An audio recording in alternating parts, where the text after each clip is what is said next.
ہر قسم کے روحانی جسمانی مسائل اور وظائف کے لیے پیر اقبال قریشی چینل کو سبسکرائب کریں۔ نحمدہ ونصلی ونسلم علی رسولہ الکریم، اما بعد فاعوذ باللہ من الشیطان الرجیم، بسم اللہ الرحمن الرحیم۔ رمضان المبارک کے اتوار کا ایک بہت خاص عمل آپ کو دے رہا ہوں۔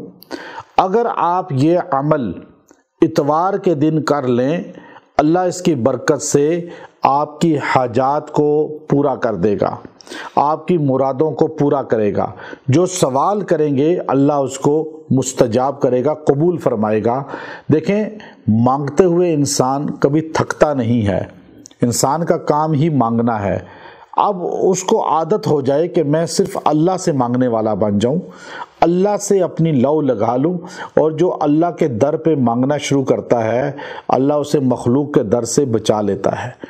مجھے ایک مرتبہ ہمارے ایک بزرگ جو ہے وہ بیت اللہ شریف کے مطاف میں ملے، دو علماء تھے بڑے، کہنے لگے کہ آپ بتائیے کہ آپ یہ اتنا جو پوری دنیا میں گھوم رہے ہیں، اتنا عالی شان مرکز بن گیا اور اتنا بہترین خانقاہ مسجد عالی شان بن گئی، اور اللہ مزید بھی جگہ دے گا اور وسیع ہو جائے گی، ابھی جگہ کم پڑ گئی ہے، تو یہ آپ کو کس نے اتنا پیسہ دیا؟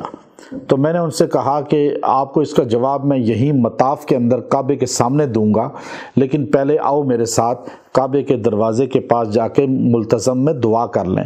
وہاں ہم گئے، ملتزم پہ ہاتھ رکھتے ہی دروازے پہ ہمارے آنسو نکلے، دعائیں شروع ہو گئیں۔ پھر آگے حتیم میں گئے، پرنالے کے نیچے جا کے ہم نے دعائیں کی، نفل پڑھا۔ پھر ہم وہاں سے باہر نکلے، آنکھوں میں آنسو تھے، ان کے بھی میرے بھی۔ میں نے پھر وہاں ان سے کہا، دیکھو یہ کعبے کا دروازہ جب مل جائے تو پھر مخلوق کے دروازے چھن جاتے ہیں، پھر بندہ کسی کے دروازے پہ ہاتھ نہیں پھیلاتا، چونکہ ہمیں اللہ کا دروازہ مل گیا ہے، اور مجھے جو کچھ ملا ہے کعبے کے دروازے سے ملا ہے، اللہ کے در سے ملا ہے، تو ہم اس دروازے کو پکڑ لیں۔ جب آپ یہ عمل کریں تو آپ نے توجہ کرنی ہے کعبے کے دروازے کی طرف، اور یاد رکھیں آپ جو کعبہ ہے آپ کا قبلہ، جو آپ جدھر منہ کرتے ہیں، پاکستان انڈیا کے لوگ خاص طور پہ، ہمارا رخ ہی کعبے کے دروازے کی طرف ہے، ہمارا اینگل ہی ایسا بنتا ہے، اس لیے زیادہ لوگ یہاں سے حج عمرے پہ جاتے ہیں۔ تو اتوار کا دن نصارہ کا ہے جو بھٹک گئے تھے، گمراہ ہو گئے تھے، اور اتوار کے دن یہ عمل کرنے والا بھٹکے گا نہیں، گمراہ نہیں ہوگا۔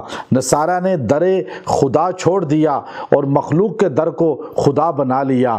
ہم اللہ کے نبی کو بھی، کسی اللہ کے برگزیدہ پیغمبر کو بیٹا اللہ کا نہیں کہتے، شریک نہیں کہتے، اللہ وحدہ لا شریک ہے۔ آپ کو یہ عمل دے رہا ہوں، اور آپ نے کعبے کا دروازہ تصور کر کے، اللہ کا گھر تصور کر کے، اللہ کا در تصور کر کے، آپ نے توجہ کے ساتھ یہ آیت کریمہ الیس اللہ بکاف عبدہ، الیس اللہ بکاف عبدہ، یہ آیت سکرین پہ آ جاتی ہے، اور آپ اس کو غور سے سکرین شاٹ لے لیا کریں۔ اب اس آیت کریمہ میں اللہ خود کہتا ہے، کیا اللہ اپنے بندوں کے لیے کافی نہیں ہے؟ تو آپ یہ بار بار پڑھیں، کیوں نہیں کافی؟ اللہ اپنے کائنات کے لیے کافی ہے، اللہ پوری کائنات کے لیے کافی ہے، اور اللہ ایک بندے کے لیے کافی کیوں نہیں؟ تو آپ کہیں الیس اللہ بکاف عبدہ۔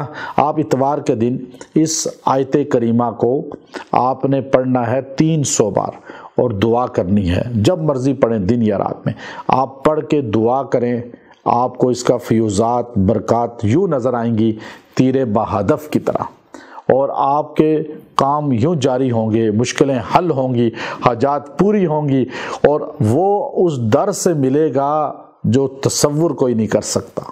میں نے آزما کے دیکھا ہے، جب کعبے کی طرف منہ کر کے ہم نے یہ آیت پڑھی ہے، جو مانگا ہے وہ ملا ہے۔ وآخر دعوانا ان الحمد للہ رب العالمین۔